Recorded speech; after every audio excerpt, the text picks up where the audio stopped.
So, Marion, I am going to start this podcast the way I start every podcast. I ask every guest that appears on Spolitics this question. Name a athlete or a sports moment that made you love sports. Yeah. I'm going to give you two if that's okay. Yeah, Because totally fine. so I'm originally from California, Los Angeles to be specific. And in 1984, I was 9 years old. And this was way back in the day. And people listening to this, watching this will remember that back in the day, the US used to parade their athletes in the Olympic City prior to the games even starting, right? So you had an opportunity to see the greats of sport, like literally in a ticker tape parade in your city. And I knew, my mom knew, like we didn't have the resources to actually go to the events. But my mom was like, the next best thing besides watching it on television is to go to the parade.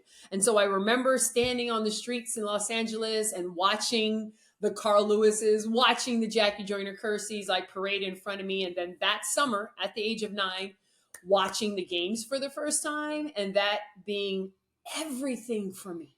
Like I didn't specifically know at what sport it didn't matter. I wanted to feel whatever they were exuding when they crossed that finish line first. Tell me what I need to do. Tell me where I need to go, how I need to train, how I need to be. That's what I want. So that's the first thing. The second moment, I suppose, is being a part of a team. So I've had the pleasure of not only being a part of an individual sport in the sport of track and field, whereby you think it's individual, but it really does take a team to get these athletes ready and all that. But to actually be a part really of a team sport that has um, surpassed so many like doubters and gained the respect, so being a part of the 93 national championship team at the University of North Carolina and creating a bond with these women whom I consider my sisters, who like we are still like this to this day, also ranks probably for me one of the greatest sports stories in all of sports, besides just us winning the national championship at with 0.7 seconds to go. Like that in and of itself is an incredible story. But the bond that was created from at the beginning of the season, like nobody had us on any radar.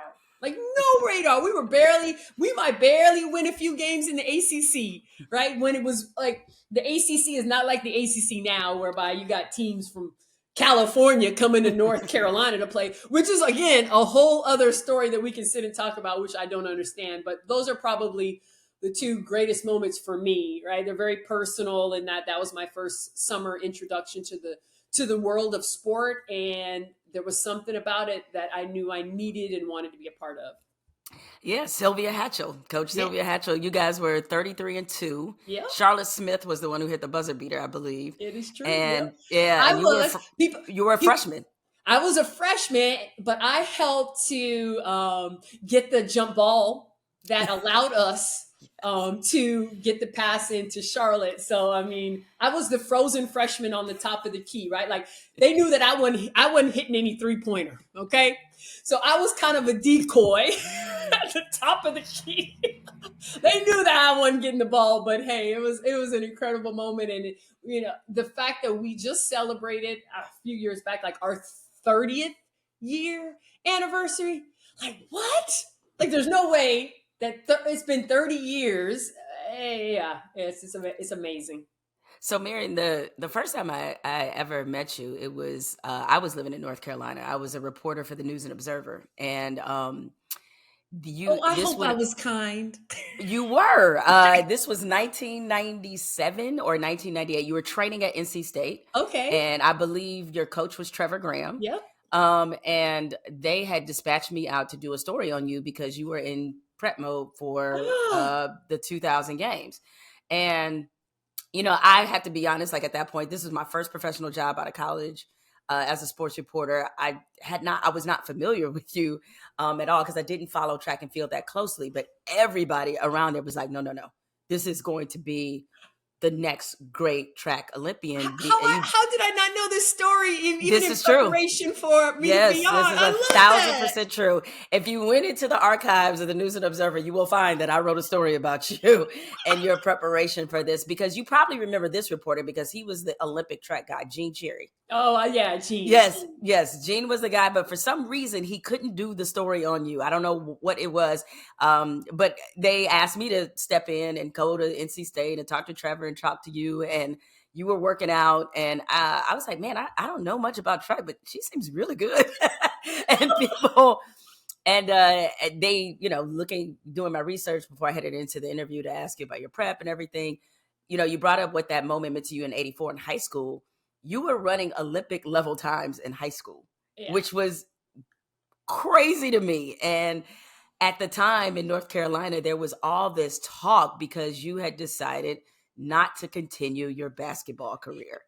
And everybody was just like, did she make the right decision? I don't think she did. Like, it was just so much, dare I say controversy? I don't know if I'm being a hyperbole, but like, you were probably one of my earliest moments in my career where I was like, I knew her. That's dope. That's dope. I'm so glad that you shared that. And I always, I know, character wise, who I am and who I am to people. And regardless of if this was your, first major, I always was I cool? Because that was a really, really, actually, looking back in '97 when I had, made the decision to step away from basketball because I missed the sport of track and field. I loved it. People in that area, though, in North Carolina, knew me as a basketball player. The rest of the world knew me and was surprised that I had gone to North Carolina to play basketball. Mm-hmm. But I just felt like it was time. And yeah, that's just a cool story. Things come full circle. It sure has. You never know. Yeah. So it was just sort of amazing. Like, oh my goodness. And when you went on and obviously all the things you did at Sydney, it was just even more remarkable. Like, I saw her, I remember, I could always have that as a feather in the cap. But nevertheless, what I definitely want to get to, because I know I don't have a ton of time with you, is we got to get to Special Forces. Right. World's Toughest Test is season 3. It's on Fox. It premiered January 8th. I am a stan of this show. I've been watching since season 1. So when you announced on your Instagram that you were going to be a part of this, I was like, oh shit, it's going down. Now, for those who are not familiar, and you better get familiar, you should watch this show. And I agree with you. You got to watch it from season 1. Right. You have to understand the story. I mean, you could pilot in, you could watch this season, that's fine. But I think you really need to watch and see and really get a feel for it by watching it from season 1. And it's an easy binge. Yeah. So folks, don't worry about it. But essentially what happens is they take 16 celebrities. You go through, I guess, Special Forces type training. Which is for folks that don't know, it's like an elite military style of training, right? They only take in the real world of this, they only take the best of the best to potentially be part of Special Forces, right? So this is not Johnny who doesn't know what he wants to do with his life after high school and he signs up. That's not what we're talking about. So this is a little more highbrow than a little more elevated than that, I should say. It's important to know that these are people whom attempt this type of training who have been in the military for a number of years, right? And who have shown certain character traits, physical, mental, emotional, and they are ready for this type of training. So for people whom are like, no, this is just a show, I am here, right, to tell you that yes, it's a show on Fox. It's also being streamed on Hulu, by the way, for those that want to binge watch season 1 and season 2 and season 3. But they put together 16 of us from all walks of life, entertainment, social media, and of course, sports, to see who in essence could last. It's supposed to take 10 days, and they take us through it. When I say that it's nothing just for TV, it is not. The challenges they have us going through, the things they have us doing, and not just have us doing, but things that for people who have no military background, besides back in the day, and I'm telling on my age, who binge watch MASH. Okay? Like that's the Right. although let me tell you, Yeah. And you and I are the same age, okay, by the way. So like I get right. it. Although, I in another world, in another time, I one of the reasons, and there's a number of them that I'll get to in a moment, but one of the reasons I agreed to do it is because in another world, sis, I really think that like Navy SEALs, like that world would have been for me. Like I have that type of mental toughness. Like physically, I'm elite. I mean, I'm not tiptoeing around that, right? And like I want to do good and I want to do right by my people, right? Like that type of stuff. So I could totally have seen in another world. I'm a addict. Anything Navy SEALs type training, like that's what I'm binge watching. So to be a part of this, like heck yeah, I want to try it, right? And it checked a lot of boxes for me. It checked the need for a physical challenge because I'm at a point now. I had taken a 10-year hiatus from like the spotlight, and I found that because of that, I mean, do I train? Do I work out? Yes, yes, yes. But it's different, right? It's different to train like that compared to what I put my body through to get ready for the show. So I needed a physical challenge. I needed a mental toughness type of challenge because we also find that as we get older, we start fitting into this world of comfort, right? Like, hey, it's part of it, Mhm. right? But the moment that we do that, I'm tapping on the door of 50 years old this year. Ah, that the more we get comfortable, the quicker it is to age, if that makes sense, right? Like Mm. I'm at a point where every year until the good Lord calls me home, I am going to put on my calendar something so far outside of my comfort zone, which will include in 2025 a triathlon, which we can touch on here in a little bit, right? Like swim, bike, right? What? But I found I don't like the comfort space. No, people don't misunderstand it. Like I like a good warm home cooked meal, right? And I like the warmth of my house and all those type of things. But you gotta do something that's gonna challenge you, or you're just gonna get stuck. Mm. Special forces check that boxes, and then lastly, I just want to continue for my kids to see that you get stuck, you have challenges, you have setbacks, right? You don't have to stay there, right? And me putting myself out there, stepping into this unknown world, and where I'm going to be asked questions, I'm going to be in the mirror room, it's the interrogation room. I'm going to have to do things that are going to like challenge me to no end. I needed them to see that, so that checked that box too. That's why I decided to do it. And I want people out there who are listening to understand that the challenges that they put you all through, these are not just, run 100 yards. No, no, no, no, no, no, no, no, no. This is some shit that like, I don't know how you all would do it. And I'm like, how do you convince yourself to jump off this Ah, helicopter? And well, then, or even the episode where you had to get the box, you had to untangle the box, yes. that from the Yeah, let's sinking talk ship, about it right? briefly. Let's talk And about it briefly.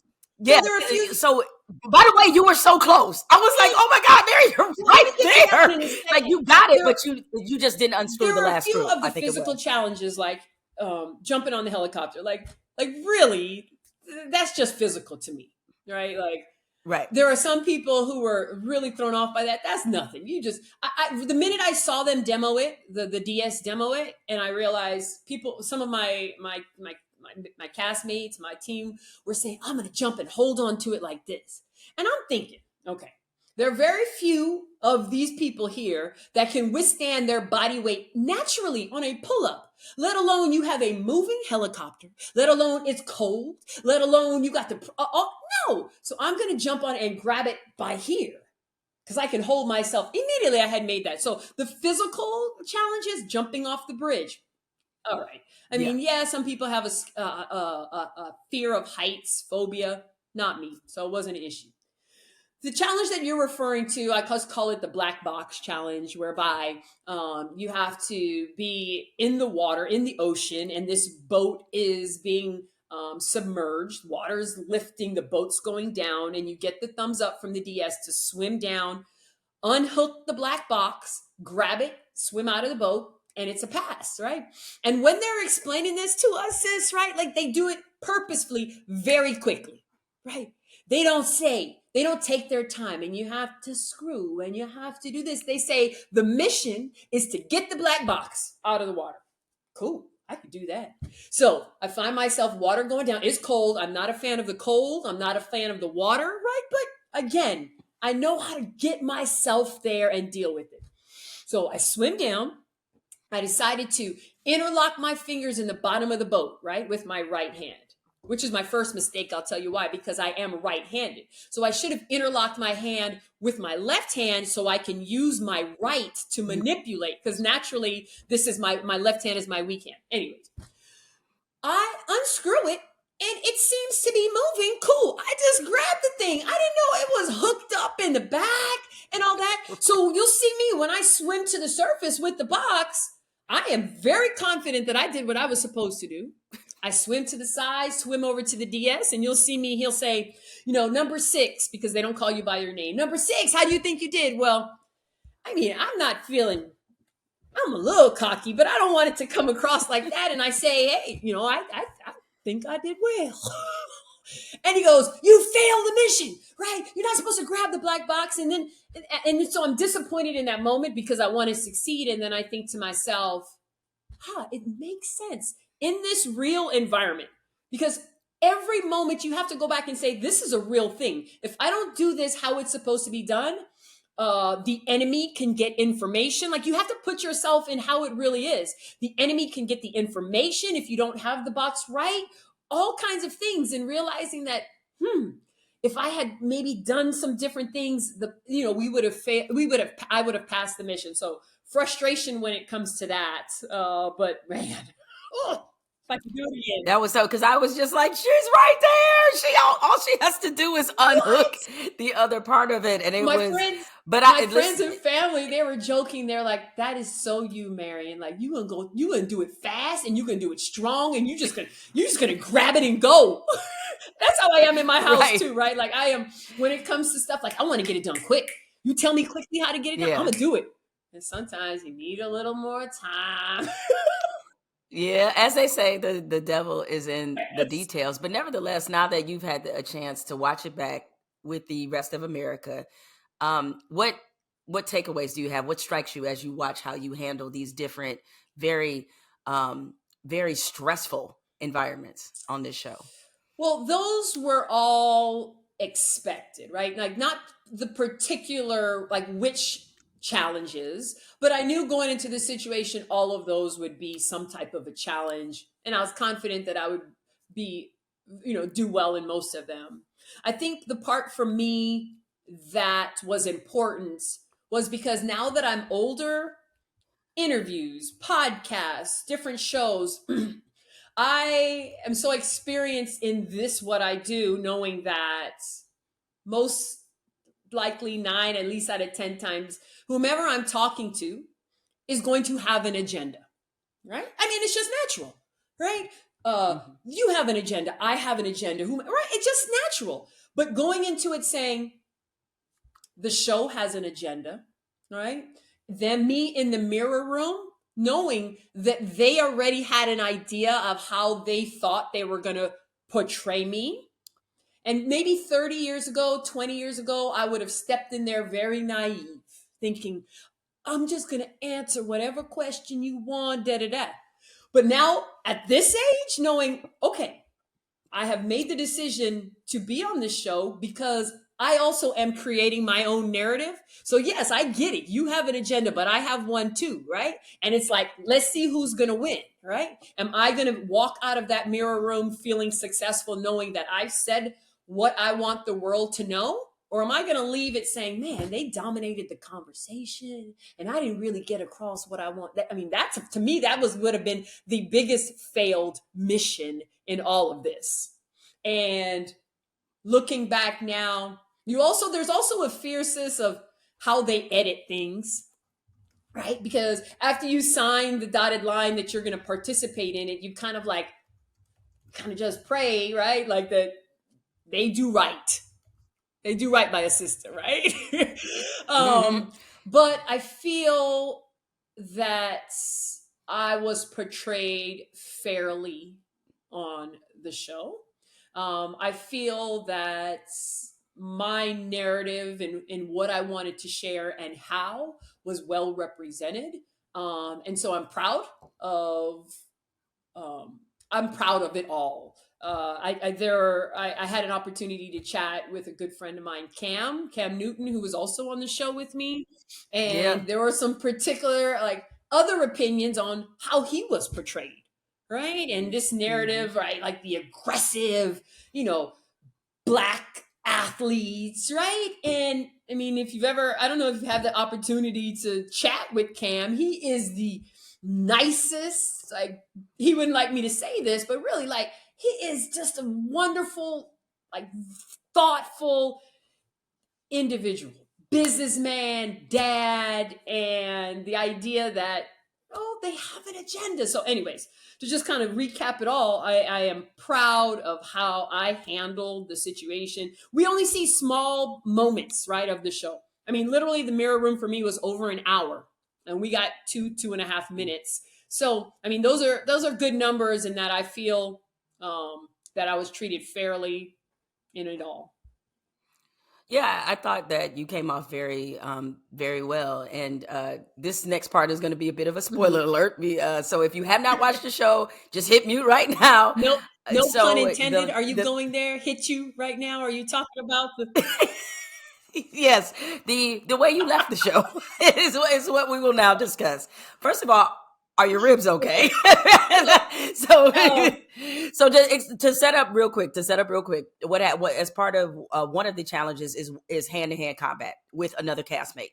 And so they essentially, they say, okay, you and you, they go fight. Of course, you have on some kind of gear, but the whole point is that like you are fighting somebody else that you are on this show with, and you took a rib shot, two, and which you didn't that see. wound up Mhm. two rib shot. Yeah. Oh, I didn't see. Oh, yeah, you're right, because they only showed us one at home, and so you took a rib shot, and thus you had to medically exit from the show. So what Yeah. happened? So the challenge is called, it is, hand to hand combat, but it's called in this world, it's called milling, right?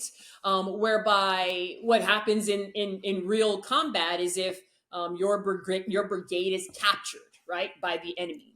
There have been instances where they would make them fight each other. And if you coast it, right? If you're like bing, bing, bing, potentially everybody in your unit could be killed, right? So like you have to go after it, right? And so that's what the DSs were asking us to do. And they usually will pair you up with somebody of similar height, similar size, etc. And on the show, right, like there was some itty bitty women there, right, where they didn't really pair me up. And Kayla Nicole, who is a rock star sister, social media influencer, was about my size, my height. And so they pair us up. Now let's talk about the equipment really quick, right? So you would think that like the facial equipment was going to protect everything. Like, no. When I looked at No, it it does not. and I said, wait, okay, so it's protecting my temples and my ears, but all of this is exposed.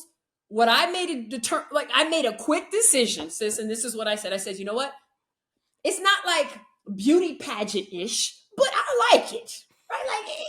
Like at 50, You got a face card, Marion. You right? got a But face card. like It's not declined. Don't black worry don't about crack, and I want to it. kind of keep it Yeah. like that. So in my head, I'm thinking, all right, I'm kind of light on my feet, I can move, but I got to protect this because the equipment that they provided is not protecting this. So if I was to get hit like Cam hit Nathan and blew up his Right. nose, I didn't want that. Mm-hmm. So we started. I get a few jabs protecting this, but if there was one thing, well, maybe a few things, but if there's one thing in particular that I wish I would have prepared for better, I would have taken some kickboxing type classes because in the previous seasons, the milling was on there as well.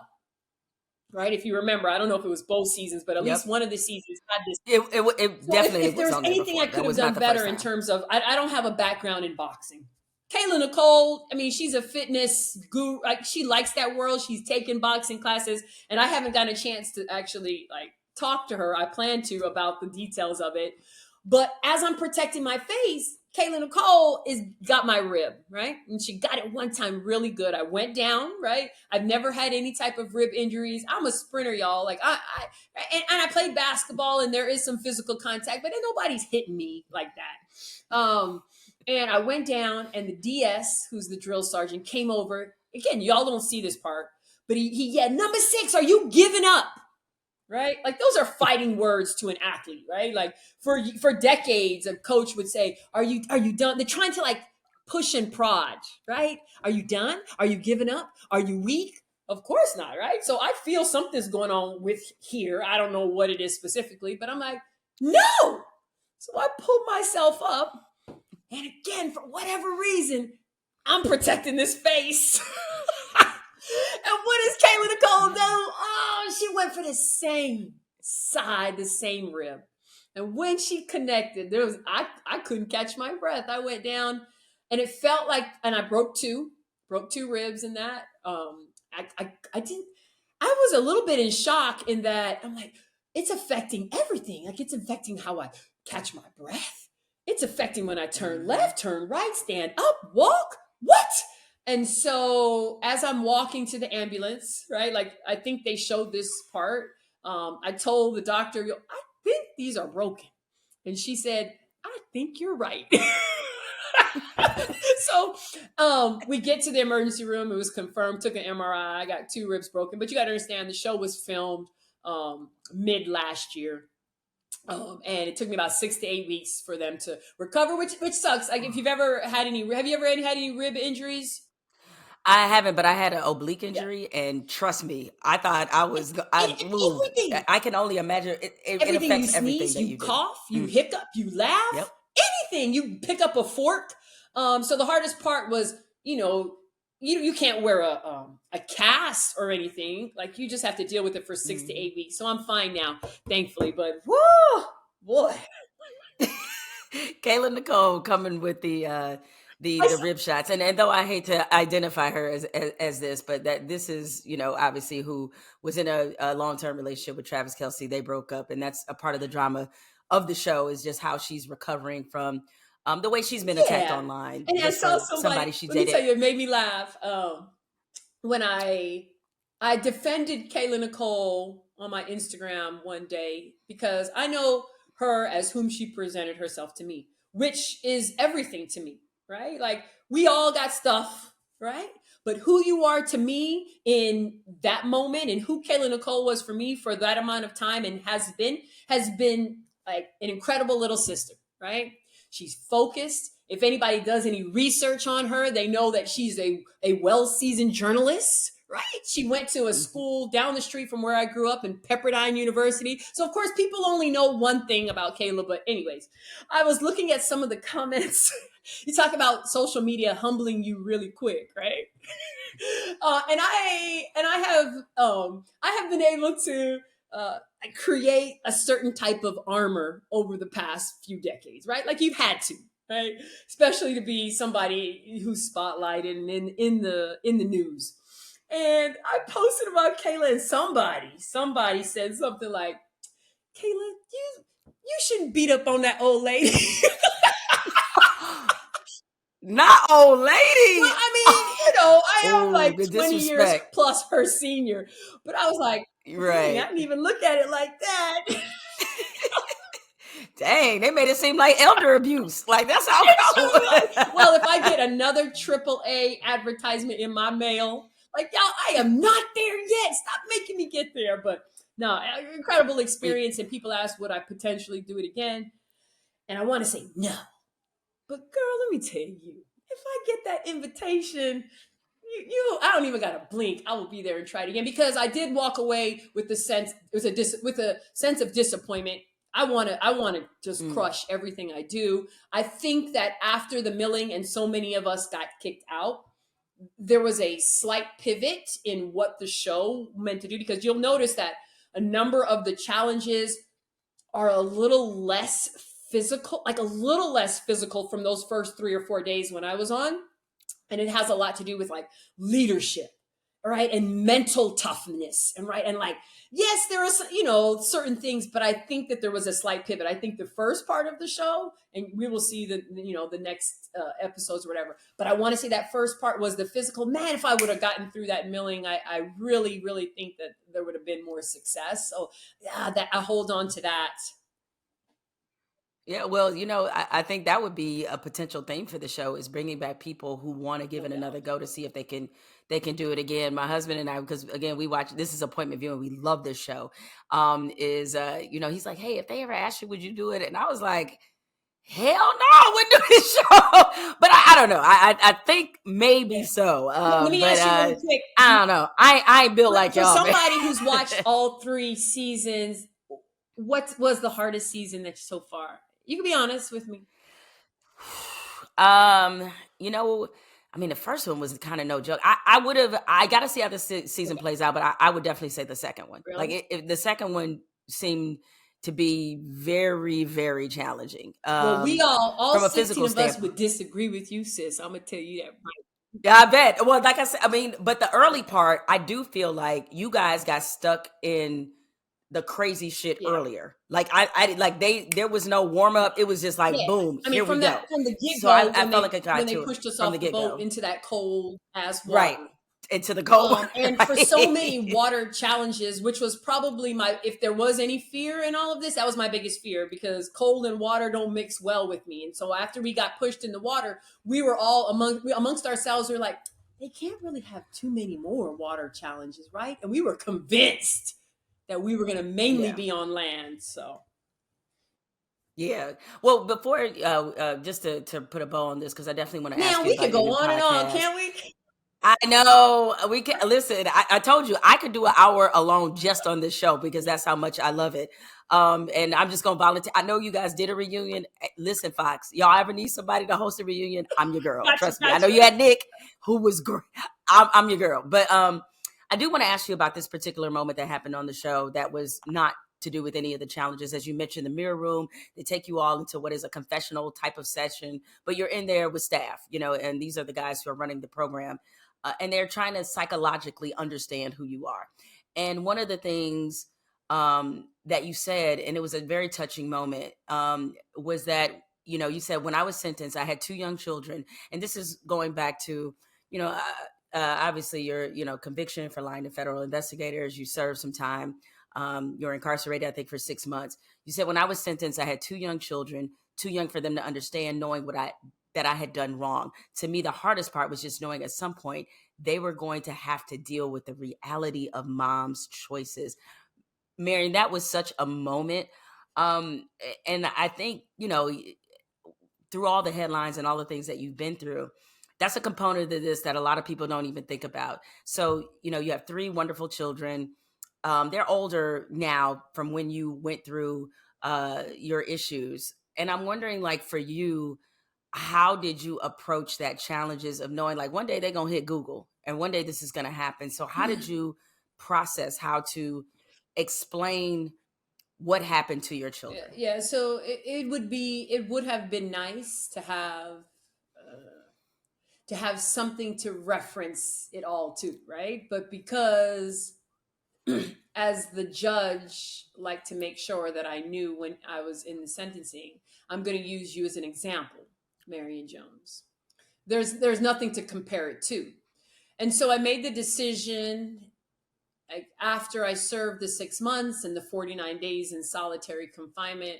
How am I going to go about preparing my kids for not only life, and as parents we all do that, but there's always a little extra with me. The best way to do that is to be about it, to live about it, to be that person whom I'm telling them they should be: honest, good, um, uh, respectful, all those boxes that we want to check. And with the understanding that everybody, at some point in your life, you're going to make poor choices, right? It's just going to happen. Even with the best parents, the best mentors, teachers, pastors, whomever. At some point, you're going to try and do your own thing, or you're going to go along with the crowd, or you're going to have to make a split decision, and it turns out to be wrong. it happens. Now, how are you going to handle it when it happens? Are you? And I remember, of course, I don't communicate it in a way when they were young like this, but in essence, when you make a poor choice, whatever it is, you stole the candy, you lied about this, you did this, you come and you tell me, right? Like you fess up, or hey, I did it. Right now, you don't know what the consequence is going to be. It depends on what you did, right?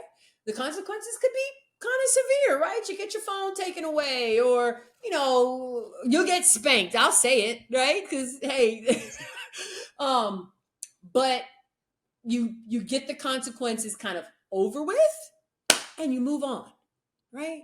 And by doing that, you gain the respect of the people around you, because generally, if they're adults, they know everybody's going to make a poor choice. Or you can decide to try and cover it up for however long, and it gets bigger and bigger and eventually worse. And then you lose the trust, which is the hardest thing to deal with. You lose the trust of your people. And so that's how I tried to teach them, right? And then along the way, at different points, because every kid is different in how they approach life and obstacles, you say, all right, well, here's an example, right? And I when I'm looking at sports with them, I got 3 incredible athletes as kids, all in different levels and mindset, right? Like, this is where I was, and this is what I did. I made a poor choice. I was away. Remember that time where mommy had to, right? And so that's how you put it together. To this point now, they know the story. And in their own way, they have created a community, a world, a village. I have helped with that, create a village of support. Also, I have been very, very cautious to not force certain things on them. Like, people ask, like, did you make them run track? I did not. Right? When they decide, if they decide, awesome, right? My oldest ran track. He ran in school. He decided it wasn't for him anymore. Cool, right? My middle played basketball, sis, up until his senior year in high school, and then decided that he wanted to run track, and was great at it. Now is at the University of Texas at Austin as a freshman, running track on a full scholarship, right? My daughter is just a rock star. Everything she does, volleyball, soccer, track, whatever it is, we'll see where she winds up. She's interested in Ivy League, right? Like, she's an incredible student. So again, you just have to know your kid, right? And you have to know when the right time is to share certain things, and when they have questions. If they have questions, you address it. You're upfront. You're like, this is mom, right? This was my season of poor choices. And again, there were consequences. And because of certain choices that I made in terms of trying to cover things up, my consequences are still like a part of my world now, meaning people don't necessarily believe what I say all the time, or they constantly circle back to that one, right, bad decision. Like, don't allow that to happen to you. Thankfully now, right, like, I've realized that you don't have to stay there, and I'm creating my narrative, and I'm changing up the story, and eventually, hopefully, my legacy will not just be that poor decision, but it'll be, you know what, wow, okay, she made a poor decision, but these are all the lives that she has affected positively since then, and teaching people like, hey, I'm the living example, right? That once you make a poor choice, it doesn't have to totally define you, right? You can step in the room proud, knowing that I'm doing what I'm supposed to right now to help people live a better life. Because not everybody, sis, can understand being the fastest woman in the world. And they can't understand a lot of things, but everybody understands heartache. Everybody understands poor decision. Everybody understands a lie, or just a dark space. How do you deal with it? Do you know the tools on how to deal with it? Hey, I do. I'm here. I'm a shining example that you don't have to stay there. Even if the world at a certain time has knocked you down, continue to knock you down. No, that doesn't have to be the case. So, Well, anybody who's followed you, post all of that happening, like, you are extremely accountable. You're very forward about the choices that you made, and you have not ducked the smoke, as the kids like to say. But at the same time, how are you able to not put yourself in a place of feeling a little bit bitter. And maybe you went through that Ah. place, and maybe that was part of it. And the only reason why I say that is like you said something earlier, and it's true, is that the judge purposely wanted to make an example for you. It was people involved that were the architects of what they were really after, that did less time than Yeah. you did.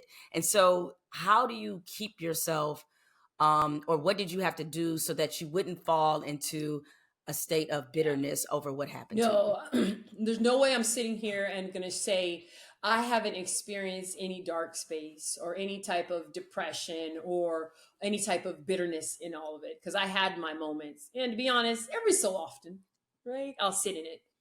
But I find that if I don't create moments and things to pull me out of it, I can easily stay there for longer than I need to. And I also then know, I go back to a story that I've shared a few times, in that my family on my mother's side is from a small, beautiful country in Central America by the name of Belize, right? And my mom's father would travel to Guatemala when she was growing up in Belize, would travel to Guatemala to work, right? To send money back to the family. And one day he came across a what we would call a psychic, right? And he sat down, he paid his little pesos, right? Just to see what this lady would say. And my mom shares a story that the woman told her, Mr. Hulse, somebody in your family is destined for greatness, right? Someone, right? She couldn't pinpoint who, which generation, but someone, right? Like, keep that close to you. And he shared that with my mother. My mother shares that with me. And the reason I tell you that story is because I truly feel that I've been brought into this world to be, dare I say, great, but a big thinker, right? Meaning that I am not going to settle for what somebody says that I am, because I know, right, that like my God has bigger plans for me than one judge or one individual can ever create for me, right? And so how I've been able to turn that around when I have these moments like you shared of bitterness, I say, you know what I've been through for most people would have flatlined them, would have drove them in the ground, would have, you would have never ever heard from them. And so I like to go back and say, wow, like my God must think I am one bad sister, because he already knew my story, right, before I even walked through it. And he knew like how strong he created me to be. And he knew that I was not going to fail, right? He knew there was going to be moments of failure, but he knew that my big picture was not going to have a big old F on it, right? And that's what I hold on to. I mean, you talk about, people work hard because they're living up to their parents' idea. No, right? Like, I know that I was built for greatness, right?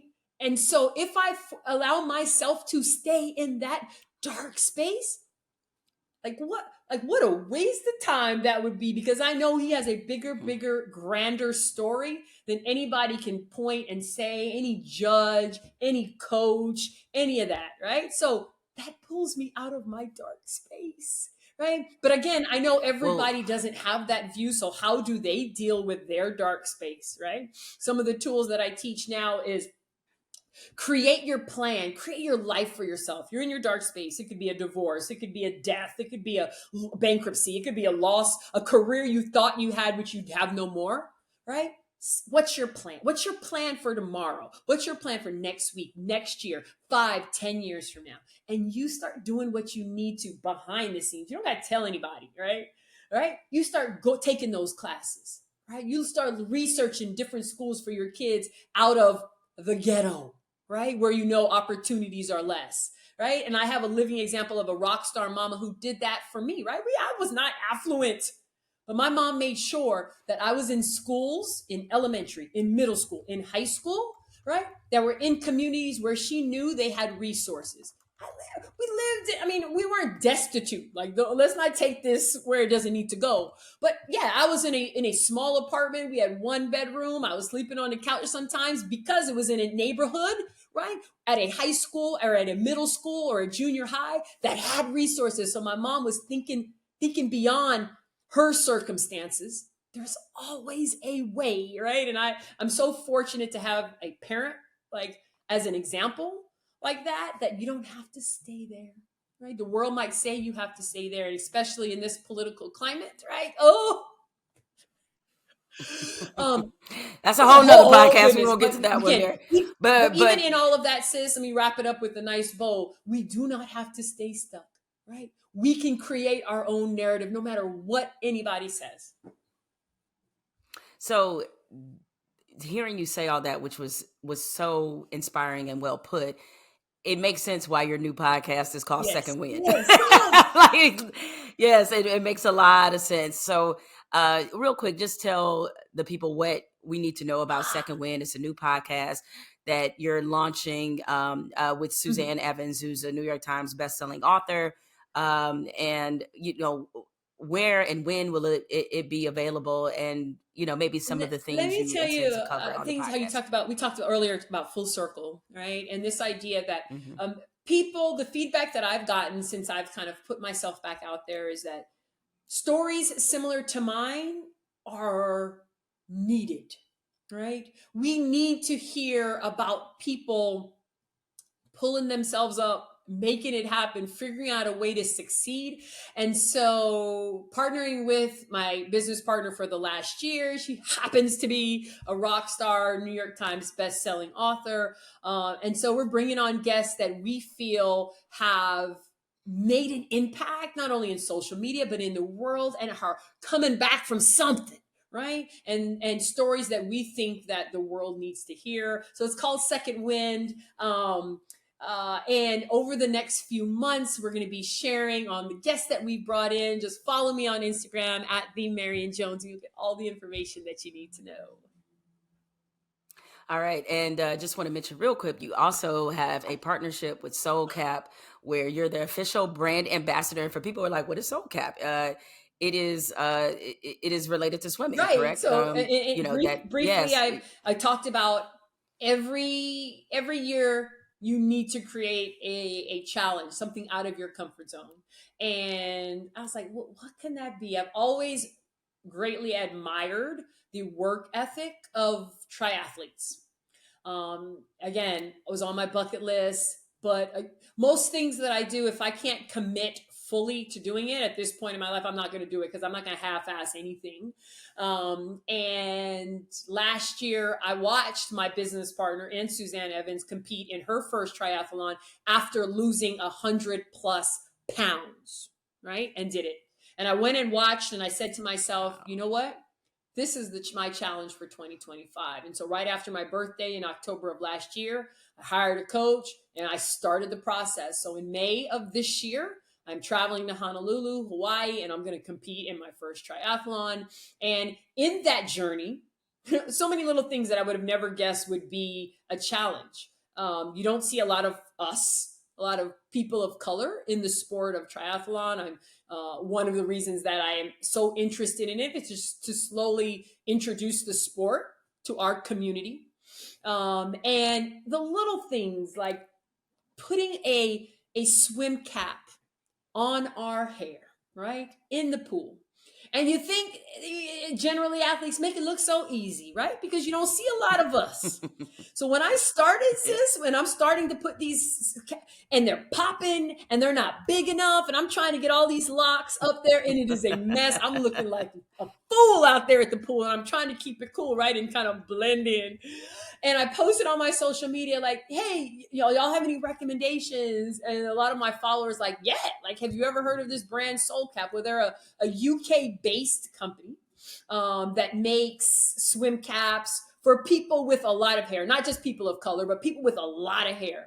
But one of the reasons why I partnered with them also is because they are interested in bringing the sport of swimming to everybody.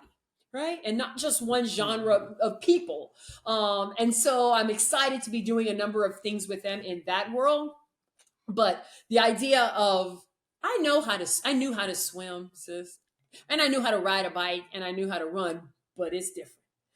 One thing to just Yeah. jump in the pool, Yes. right, in your community pool and like do a dive bomb and swim with the kids. But it's a whole other thing Yeah. to have to swim 25 meters, 25 meters, like nonstop. Like that's a whole other world. So to learn technique at this age in your life, learn how to breathe, learn how to not drown has been a challenge, which is again what I was looking for. Then you talk about the biking aspect because triathlon is 3 disciplines: run, bike, and swim. Do I know how to ride a bike? Sure. I know how to ride my BMX around the bike, around the block a lot of times and beat you from here to there. But in terms of on the bike for however many kilometers, locked in on that bike with all of, fatigue, that's a whole other ballgame. And then you might say, but sis, you got the running part down. Ha, ha, ha. You know how I like to run or how I used to like to run. Right. Fast. Yes. That's a big Fast difference. from here Big to difference. there. Right. I am not Big circling difference. this block several times for miles and miles. Right. And it's a whole other ballgame to understand this idea of endurance. But man, it sure does relate. Thank you, Lord, for bringing opportunities my way, because it's how I have to go about my life, like with this endurance type pace. We can't go hard and fast with everything. You have to learn how to be consistent, how to withstand the tide, how to do it for long term so you can last. And so it's been not only applying to the physical challenges that I needed, but man, it's been like such an eye opener when it comes to applying it to my life. Thank you for bringing this opportunity to me. So that's what SoulCap is. I've partnered with them, and I'm excited that, however many decades the world said she's done, she's disappeared. Like I posted last week, like, yo, this is a personal partnership, right? Like this is something real now. Y'all better watch out. This is exactly intrinsically to who you are. And for those who are interested in SoulCap, if you use the code Marion15, you will get 15% off. And let me tell you, like, I know a lot of your listeners, like you have such a diverse group of listeners, but like people with full hair and you want to get in that pool, you don't want that chlorine all over it. These caps are amazing. They also have lots of other products and goggles and swimsuits. Check them out. It's an incredible brand. That's doing good. Yes. That's doing right. Yes, that's doing good and doing right. My mother is a lifeguard, so trust me, she is all about it. Marion, I want to thank you for spending this time with me. Before I let you go for real, I always ask every guest a messy question to end the podcast. And so my messy question for you, Marion Jones, if you have a rematch with Kayla Nicole in all of those, in the gear, are you two-piecing her this time, Marion? I know you got some hands in there somewhere. Kayla and I, and we joked about it, like we going at it, right? And she would expect this answer from me, right? Like we are strong women of color, right? And I don't care if she's a friend, she's a sister, like I consider her a sister. She knows that there's only one way that I go about it. I'll learn, like okay, make mistakes, but I learn from them. I ain't going in. Come on, Kayla. I might be you gonna protect the ribs this time. I might be the old lady, but this old lady is gonna handle her business. It would be very, very fun to watch.